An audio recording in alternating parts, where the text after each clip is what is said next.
Anyway, my name is Sue Goldson. If you don't know me, I'm a past district governor of District 6400, and so is my husband. And here's my husband, Bruce. Back to Sue. Yeah, together we have been working to charter a new club in our district, which is now officially going to be called the Passport to Service Club.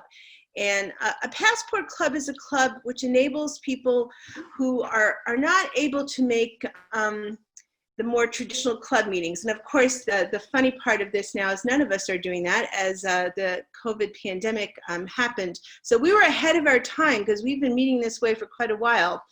And the goal for us is to enable Rotarians to come to a meeting on this kind of platform, enjoy a meeting, enjoy fellowship, enjoy a good program. And then we encourage you to go back to your community and to do community service work in your community at other local clubs.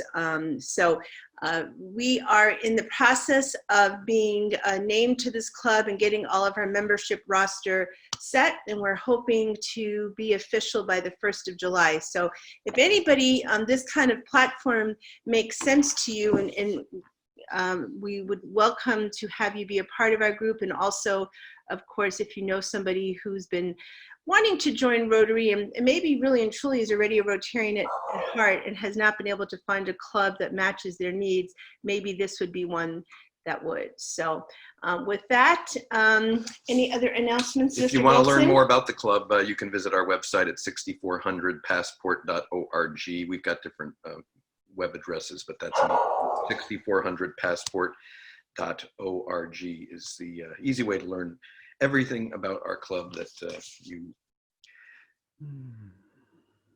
want to. Well, Bruce is looking at, there's a couple of comments that came in. So with that, I'm very excited today to have a group of very dedicated Rotarians and volunteers who have taken on an amazing project. And the cool thing about this is that the leader of the pack is Elvira. And Elvira and I had the great opportunity to work together when I was district governor. Elvira was one of our all-star presidents in the district, and really showed a passion for Rotary, and I must say was always there with a smile and a helpful hand during the 2016-17 years. So for that, I will always be appreciative.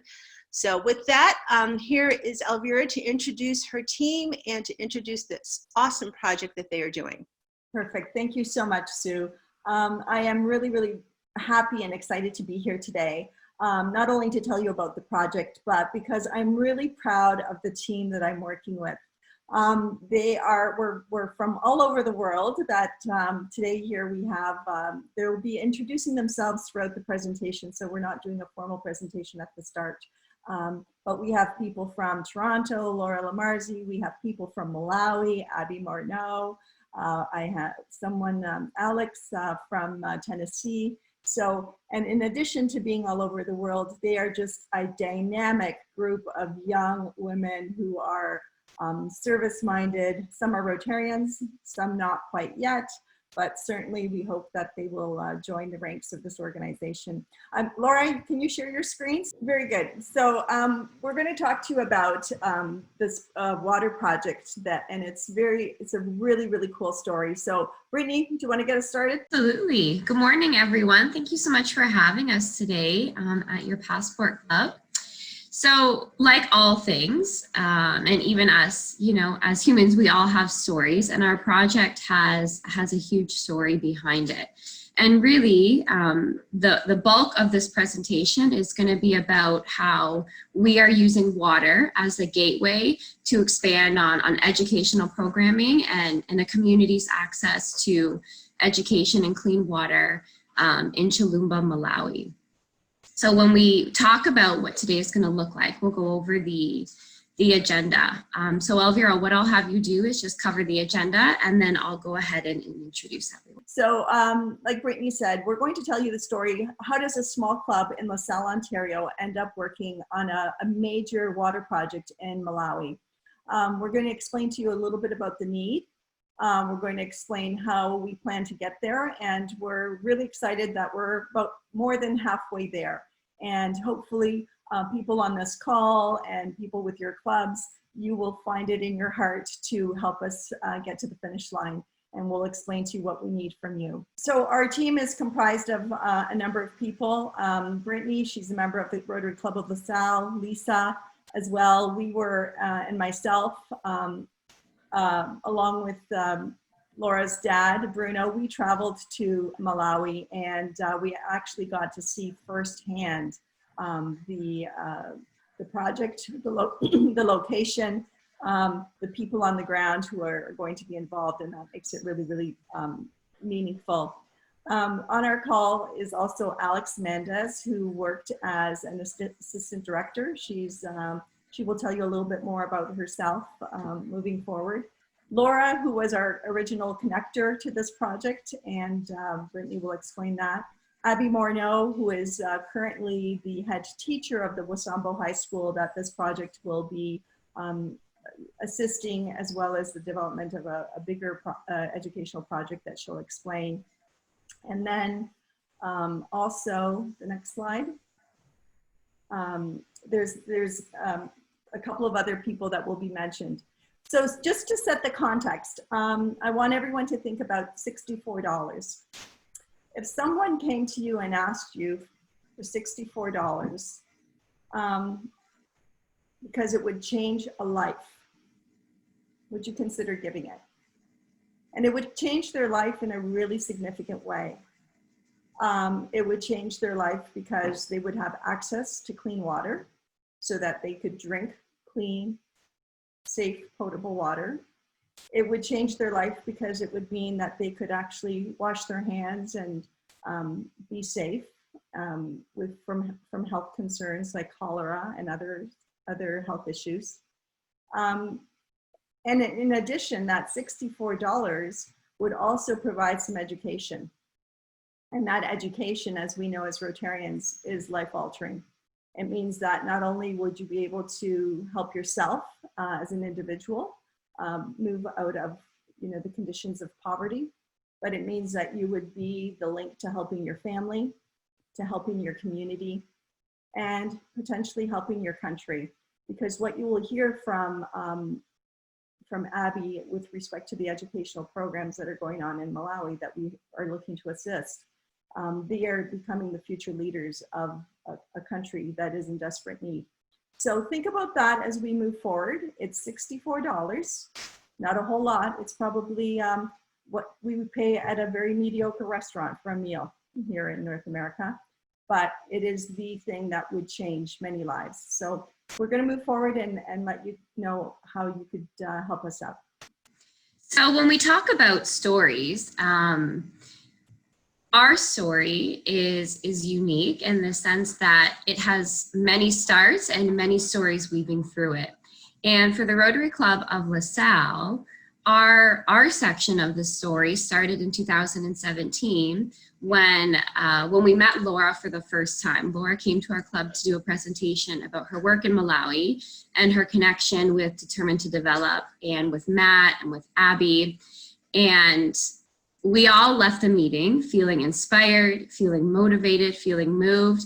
And I myself, I left that meeting with two things. One, I wanted to know how quickly I could get to Malawi. And two, I wanted to know how quickly I could become Laura Lamarzi's friend, because I was just so inspired by someone my age who is doing incredible work. And so from that conversation, I actually accomplished both things. I just didn't get to Malawi maybe the next day like I thought I would. But Laura and I did become really good friends. And so in learning more about Laura, I was able to learn about her story, which has become a huge part of our story. And I'm going to let Laura take it away to explain where her beginning started, and you'll see where we jump in. Thank you, Brittany. Brittany never fails to make me smile and laugh with that introduction. So thank you for being such a great friend, and the whole club. That's totally the feel behind this project is like a group of friends who are really committed to the same things. So it's really a privilege to be here with all of you today, and people who are in fellowship in the name of service. So I think, just to set the stage a little bit, this project is really, even more than oh, I'm so sorry. Part of my partner and I just moved back to Canada recently from Malawi, and part of our move back was bringing back a dog that was living on the street in Malawi, so she's pretty easily startled. Sorry about that. So yeah, this story is really more than 10 years in the making, but I think 10 years for our group, and so that's where I'm going to start. To give you just a little bit of context about Malawi, as you'll see on this faded map, Malawi is a very small landlocked country in southeastern Africa. And it's unfortunately one of the poorest countries in the world. So it's sort of consistently ranked lowest among a lot of development indicators.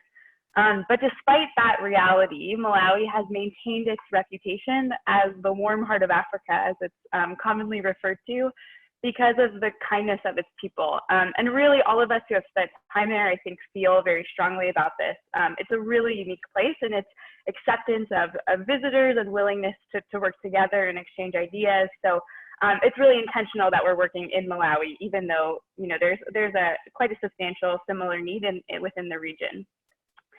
So I first learned of Matt Maroon, who's in this photo, who founded, we're putting out a lot of terms, so determined to develop the sort of the overall nonprofit that was started this kind of energy in this part of Malawi. And Wasambo, the community and the project we're going to talk about today, really came from D2D laying this foundation. So Matt first arrived in Malawi in 2007, and I first learned of his work in 2009. And similar to Brittany, I was just like fixated on going to learn from Matt in Malawi, and so I was able to do that actually in 2012 for the first time. So I spent 4 months learning from Matt because I was really struck at how thoughtful and innovative Matt's approach and D2D's approach was in the community and in learning about different solutions to poverty. It was entirely community driven, and we were really, really intentional about, making sure this progress was directed by the community and also like constantly evolving to meet the needs of the community while really delivering results, which for those of you who are involved in water projects abroad know is water education, all projects is pretty rare. So Matt is definitely a dime a dozen, and really, really lucky to be working with him on this project.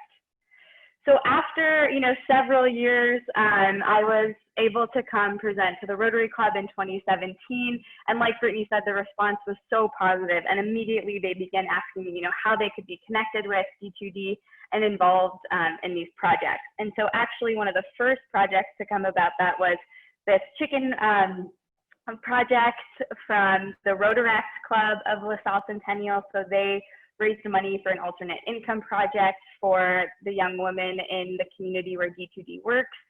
And then finally, we were able to bring, as Elvira said, the group of Rotarians to Malawi and to see the projects firsthand last summer in 2019. The Interact Club has officially adopted the community of Wasambo as their sister community. So that's, another thing we're really proud of. And this is just a photo from the recent Crystal Drops of Life Gala that the LaSalle-Centenntial Rotary Club puts on every year to raise money for this project. So really just to stronghold the point that this is a project that's been ongoing for a long time and that we are deeply invested in. And with that, I'm going to hand it over to Alex. Hello, everyone. Thank you so much, Laura, for telling that story. And as she said, my name is Alex. I was a Peace Corps volunteer in Northern Malawi for 2 years.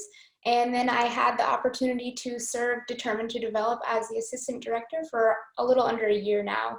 And it's been such a wonderful opportunity to work with the incredible people in this community close to Wasambo, and it's been really amazing, and I want to give them a shout out even though they're not present, for allowing us to come in and work so closely with them and telling us what we need and helping us create solutions and just letting us work with them. It's been really, really amazing to be welcomed into that community.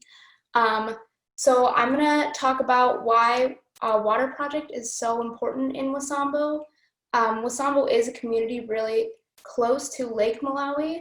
However, it is located in a hilly area, and I think Abby will speak more to that geography and that location, but even though we're close to a lake, it doesn't necessarily mean that we're having water all the time. People are still walking over 40 minutes a day to get water because there's not enough pumps and not enough storage for water in that community.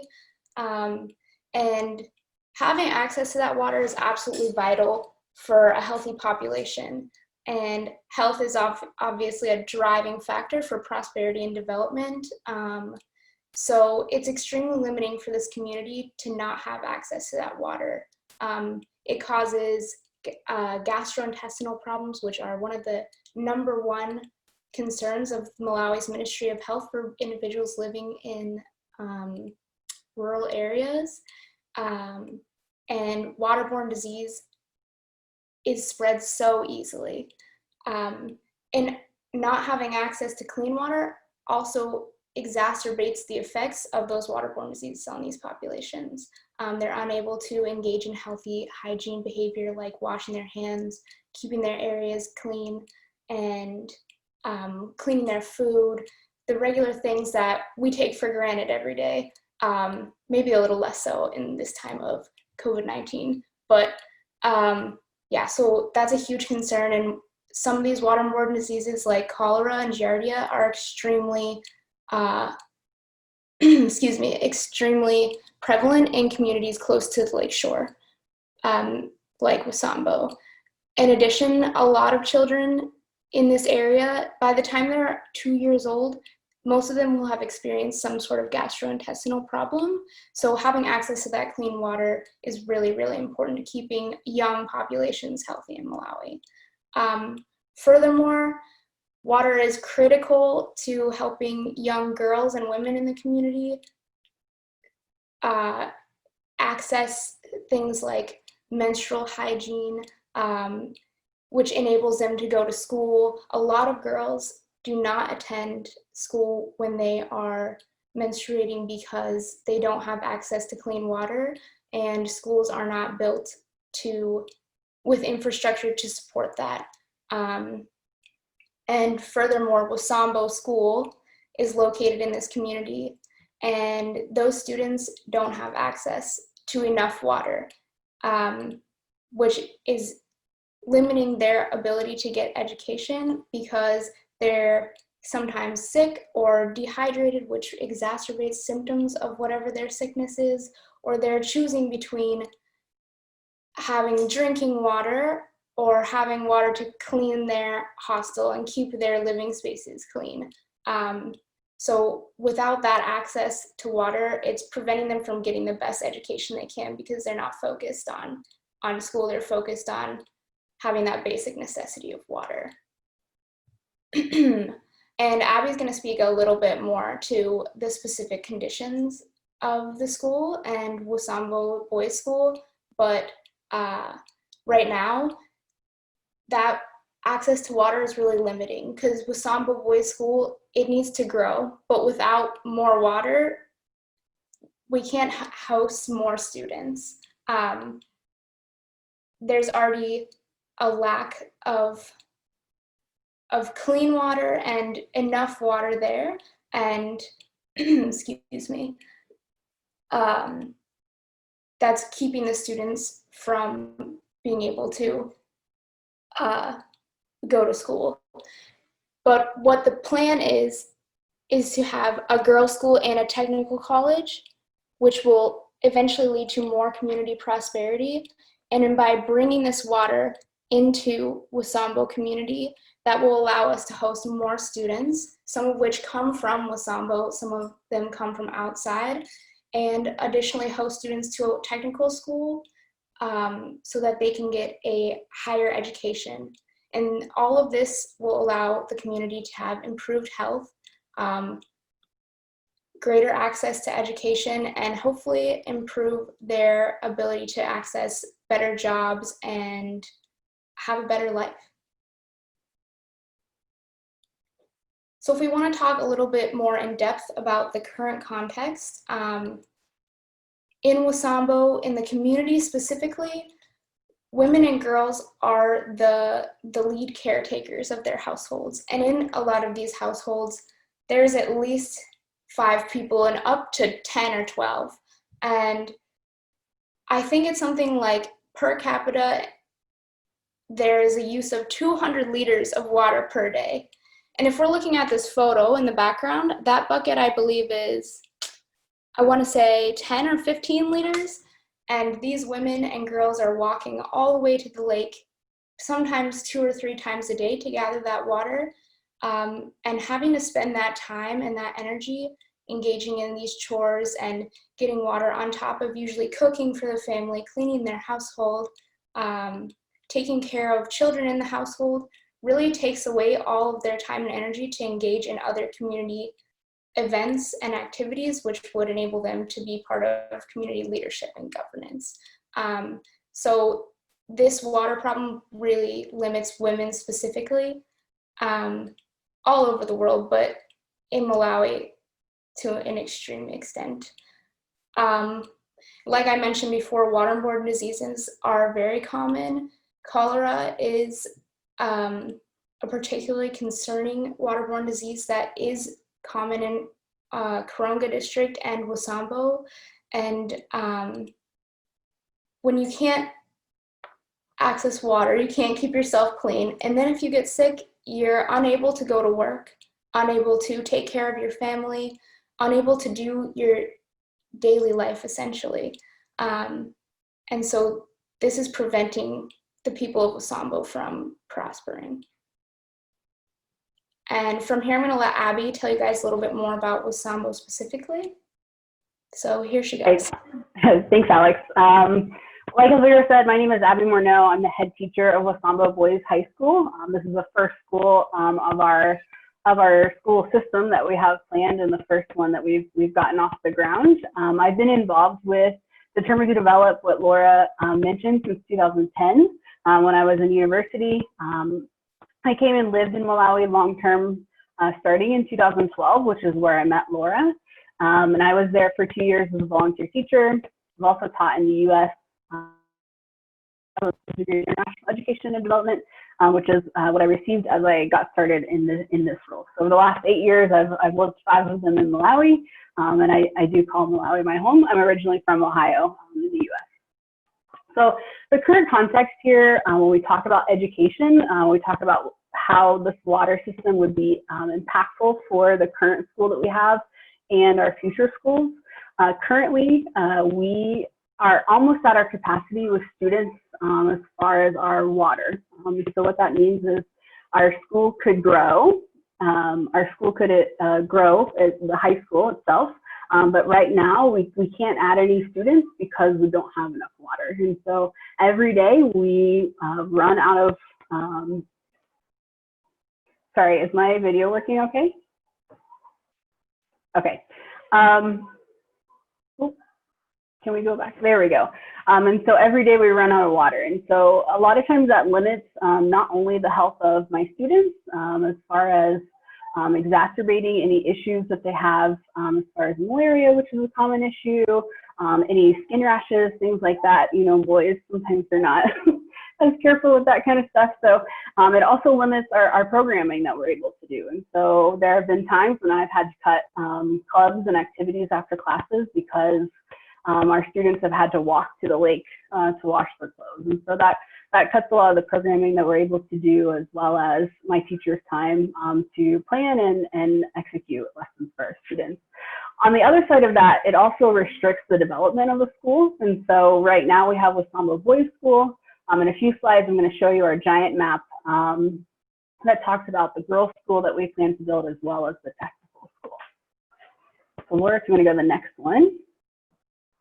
So how do we know that this will succeed? So Wasambo School is, yes, got started by Determined to Develop, by Matt, who Laura mentioned, by me, but it's also, it's not our school. This is a completely community-run school, and so we're just kind of helping push it to get going. Wasambo is completely governed by a local community organization, Wasambo Education Foundation.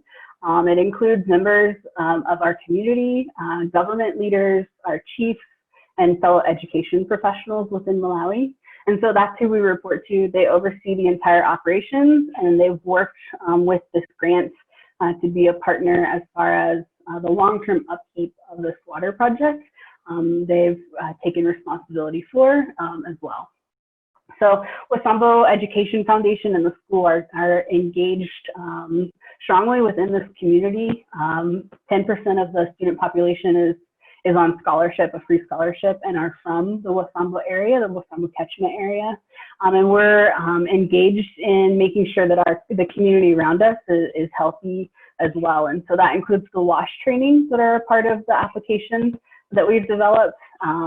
It includes WASH training for not only our school and our staff members, but our local community members, which are primarily women, as Alex was mentioning, are in charge of that water collection and transportation.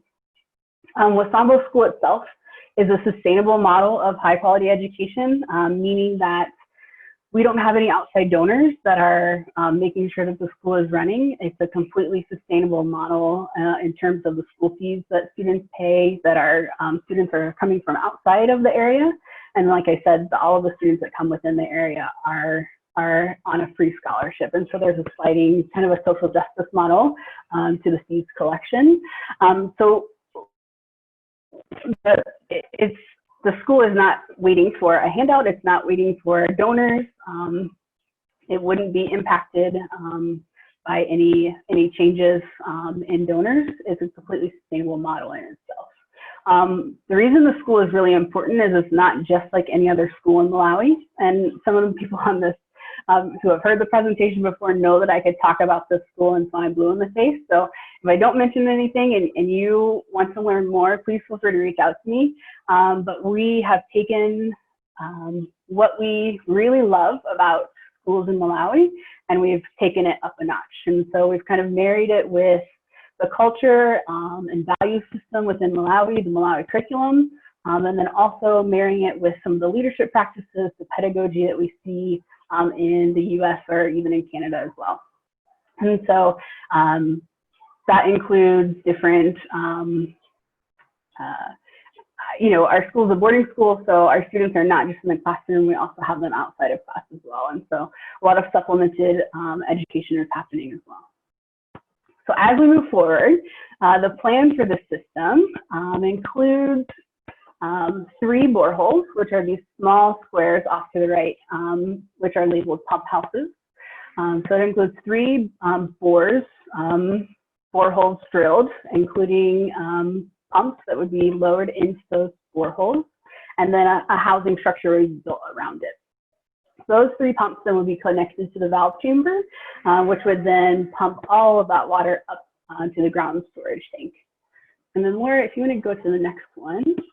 Yeah, so this is a Google Maps or Google Earth image of where we are. So the Wasambo campus, and I can give you some context here. The Wasambo campus, as that dot up at the top left, so that's where I live. And to the proposed storage tank location, that's about a 2-minute walk from my house. So it looks like it would be quite far, but it's not too far from each other. And then the proposed well field, you'll notice, is a bit closer to the lake. It's also down about 700 meters from where the school is. So there's a huge height difference from where we are at the school and where a lot of the community is. And so that's what's causing the water shortage issues, is because anytime a well is drilled or a pump is installed, it's not deep enough because we're up so high.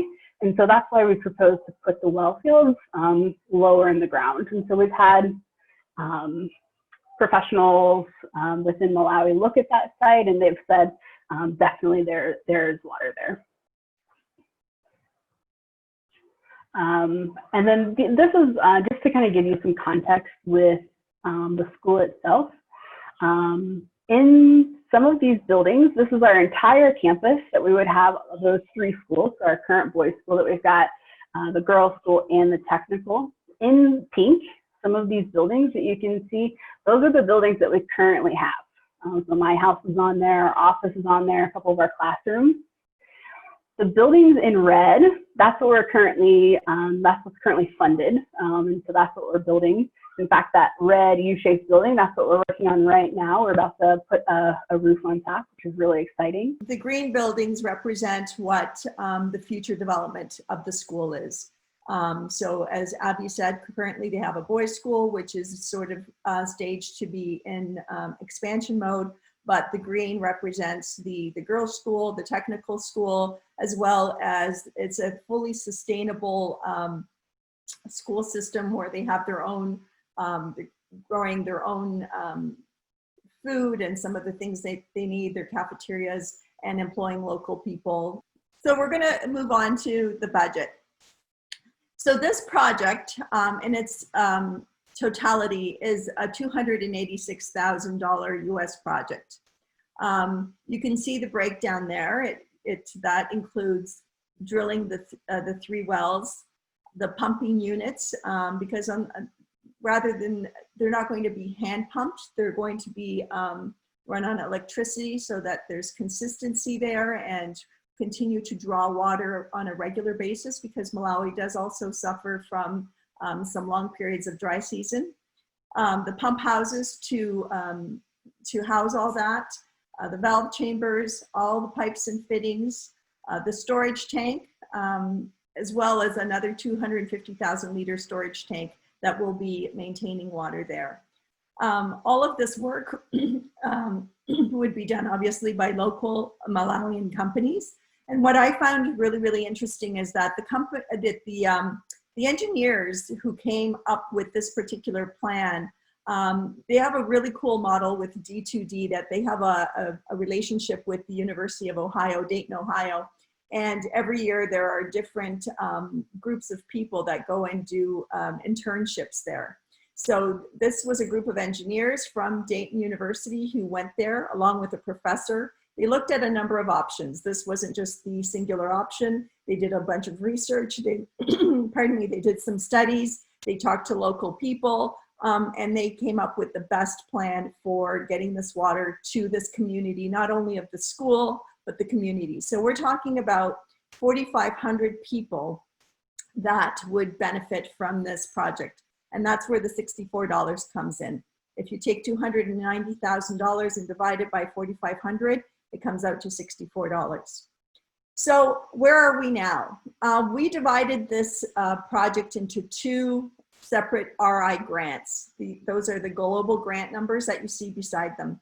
The tank project, which amounts to about $105,000, we broke that out from the actual drilling because we came to understand that the Canadian government had some matching funds that we could access. So that became very exciting for us. Not only would we have Rotary International donating to the project, matching funds, but we would have the Canadian government.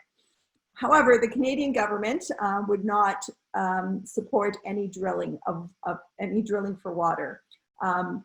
They do that because they do, they just don't know the environmental impact, the safety, and so they don't want their name associated with a project if it should have any kind of residual issues. So, however, when we talked to them about the water tank, they said that they would be happy to look at and support that. So we broke it out, and you can see there that we've been able to get money from our Rotary Club of LaSalle, another Canadian club of Cambridge. Our Interact Club has been doing a bunch of fundraising. I want to give them a shout out. They've raised $6,000 for this project, our Interact Club. And then there's the Government of Canada and the World Matching Funds. So that project, $105,000, is spoken for. It's on the books. We're ready to move forward and submit the application to RI. The piece that we need help with is the actual drilling project. That project amounts to $102,000. To date, we have about 80. It's 182,000. To date, we have about 80. So we're at a deficit of about 102,000 US dollars. That project, Rotary LaSalle has committed. Our district, I need to give a big shout out to our district. They've been supportive of this project. There's also a water endowment fund that was started by our past international vice president, Jenny Jones, and her husband, Dr. Nick Krasic, who is a member of our club. And that endowment fund has come to fruition, and we were able to benefit from the first installment of that. And Roseland, I want to give them a shout out for supporting us with that as well, of committing those funds. And then obviously there's a World Matching Fund. So that's where we're at right now. And that's the kind of plea that we want to make to people who are part of this meeting, to help us reach that goal of 102.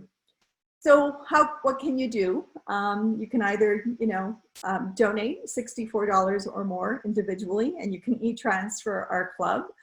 There's the Gmail that you can do an e-transfer to, and we would appreciate if you use the word water as the password, so we know exactly how to access those monies.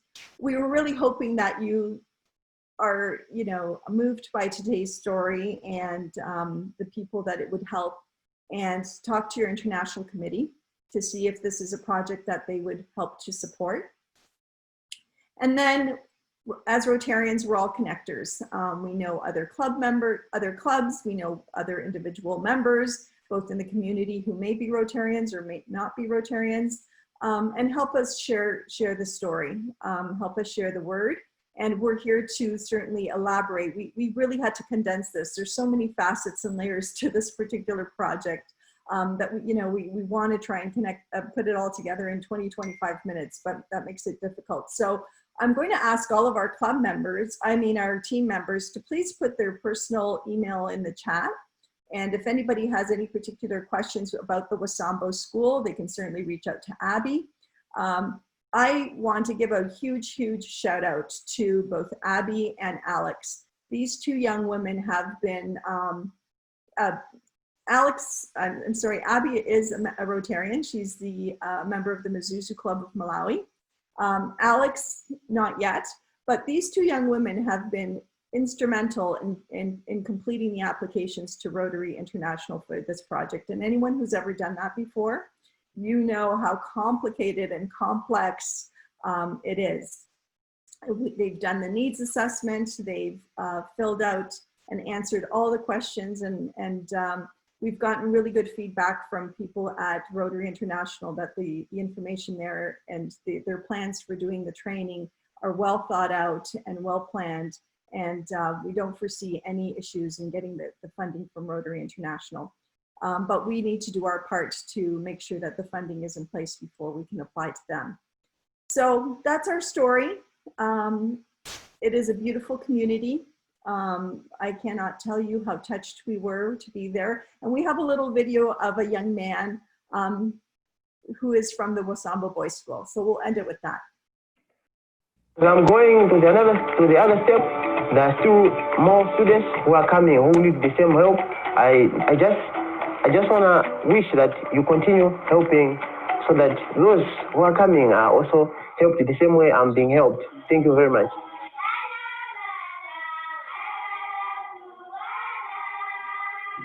Amazing trying to find the way to say thank you, because I feel like thank you is a little way to use.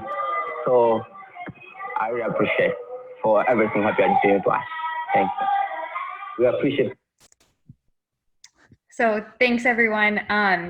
I just wanted to pass along apologies from Abby, who seems to be, her internet's just completely shut down, unfortunately, which is yet another challenge that the Wasambo community faces in terms of quality education. So the rest of us, and especially Alex, I think are well positioned to answer any questions. So yeah, I'll hand it back over to Sue. If anyone has any questions, we're happy to answer them. Well, I just have to say that you've brought tears to my eyes today. This reminds me of projects that I've been involved with in the past, but to watch all of you doing this together in such a short amount of time. And I want to say that the president of your club wrote in the chat box how he's just bursting with pride, and I can understand why by seeing this presentation. So there have been a few questions that have been put into the chat box. There's also some, everyone's email addresses have been shared. So if people who have joined us today want to reach out later, please take a look at the chat box for that information. Our past district governor, Liz, says, so do the users of the water pay for it at all? And then also, what's going to be the plan for maintenance going forward? I can speak to that question. So the users of the pump will not be paying for the water. However, our community and Wasambo will be working to take care of the system. Oh, can you hear me? Okay. Sorry. So Wasambo will be taking care of the maintenance. It's worked into Wasambo's future budget, Wasambo Boys High School future budget, to have a maintenance person who takes care of not only the campus, but this water system as well. And there will be training provided for that person. That way the project is sustainable. Yes. But no, people in the community won't be paying for the water. Yeah, sustainability is, of course, such a key component when you do these kinds of projects. Past District Governor Rick is on the line. He had a comment. Yes, this is a wonderful project. I'm really happy to finally hear some of the details behind this large grant that's being put forward, and is happy to support it. Unfortunately, 2 days ago, we received an email from the Rotary Foundation, and there have been some dramatic changes that will impact your budget. And so I'm the bearer of some bad news. This year, for example, all of the World Fund money has been spent. So no more money is being given out this year, and this year means until the end of June, and your application won't be in by then, so that doesn't impact you. But for the next year, so if your project goes in for July 1, 2020 to June 30th, 2021 period, the Rotary Foundation will not be matching cash money. And that means money from the club, that means money from the Canadian government. The only money it will match is the district designated fund. And we don't know what's going to happen the year after that, whether that continues for 2 years or 1 year. And I know this is a huge blow because all the money that you match from the Canadian government is a large amount of money. And to have that matched 50 cents on the dollar by the Rotary Foundation was a huge bump to your budget. So Russ and I were talking about your project a couple of days ago. Russ Jones is on the line, and he's the Global Grants Chair for our district. And it might be advisable to not submit this proposal until a year later when there might be that matching coming back again. The main reason for this is the large amounts of money that were spent from the Rotary the Rotary Foundation's World Fund for COVID projects. And so all the money's been spent out for this year, and there's some challenges for next year. So I'm sorry to have to bring bad news to you this morning for such a wonderful project, but I just thought that the sooner you know, the better, so you can map out. Maybe Elvira, you want to talk to Russ and I and a little bit later to see what impact that might be. The way to overcome this is to reach out to other districts and try and get them to donate some of their district designated funds. For example, District 6380 has been pretty good at putting some matching, and we have certainly matched money from other districts from our designated funds, so that could be a way out for you. But whatever Russ and I can do to help this budget get in place so that you can do the complete project, we will certainly be there to help you do that. It's just a wonderful project. I love the enthusiasm, and I love how when we talk about membership recruitment to Rotary, people say, well, it's an old person's club. It's my grandfather's club, and those kinds of archaic ideas. And what I see instead is that Rotary is giving young people tools to do the big project that they want to do to impact on the world. So Rotary really is for young people. They have the idealism, they have the generosity, they have the time, they have the enthusiasm for these big projects. And I'm just so pleased that you have decided to work through Rotary to get these things done. So congratulations, and we're here to help in whatever way that we can to make this successful for you. Thank you. Elvira, did you have something Yeah, to say? I do have a response. I was starting to say thanks, Rick, and I don't know that I want to say that. Maybe thanks is not the right word. For sharing so, and letting us know right away. We do appreciate that. So this is a big blow. I'm just trying to process what you're saying here and what this means for this project. So I guess to everyone who's participating, I need two things. I I need $128 from each of you. And, I really need you to be that connector, because what I'm hearing Rick say is that how we can leverage the Rotary International Foundation right now is through district funds. And I know through speaking with different people at the district level that there are many, many districts who are not spending their district designated funds. There's money sitting in coffers, sitting in banks, just getting stale. And it could do so much work.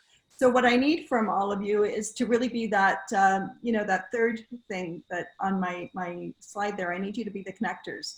I know that Rotary Rotarians are connected to people all over the world and from many different districts. So if you have a few moments, especially during this time where we're kind of in isolation and at home, to reach out to a friend that's in another part of the United States or in another part of the world that has access to talk to their district about their funds. If you would do that for us, that would mean so much, because it would just help us move this project along.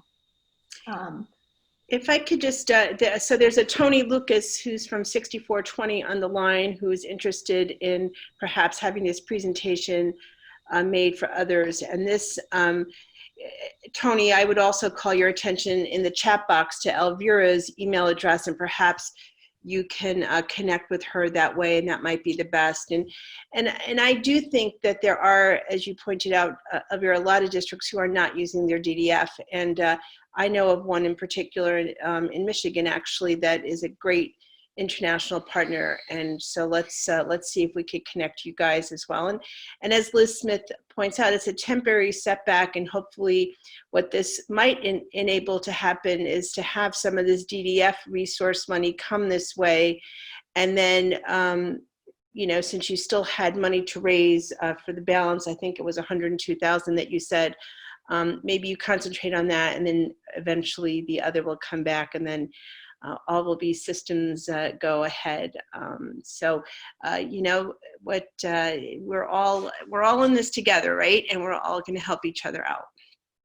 Any other questions? I wonder if I could just have one final rejoinder to that, as more on the positive side, since I brought such a negative vibe to the meeting. We've experienced in Rotary over and over again that when the project's worthwhile, the money shows up somehow. So have faith, we'll get this done. If I could just jump in quickly. I know there were a few questions in the chat that we didn't get to, so I've copied them into a document. And what we'll do is we'll type up responses, and then Sue, if it's okay, if we kind of share the document with you, and then we can circulate it to some of those who are here today. Sure, and you should know that our practice after this meeting is that we always have a recording, and we render that recording and then post it. So if you have any supporting materials that you want to have along with it, we have had some people use the recordings of our meetings for programs for other clubs and stuff too.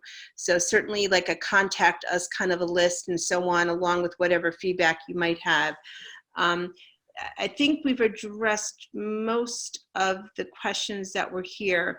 Remember, as Liz points out, DDF is matched. So that's really good. We talked about the maintenance and so on. Anybody else have any final question or comments that you would like to make? I just have one comment, if that's okay also. Rick, thank you so much for giving us that heads up. For everyone on the call who's either, lived in Malawi or spent time there, that development doesn't come without setbacks and challenges. And if there's anything this community is, completely full of, is resiliency and heart. And so while it's a blow now, it's definitely not something we can't get past. So yeah, thank you all for being so committed to working through this with us. Unfortunately, we're quite used to setbacks. So we will bounce back and persevere, I promise. Well, thank you so much. And big kudos to all of you for your positive message, for your positive attitude and can-do attitude. And I think those will take you a long way in this project. And you clearly have touched the hearts of people on this meeting today. And we will do whatever we can also to help spread the word and chip in however we possibly can. And we give you Zoom applause. Thank you.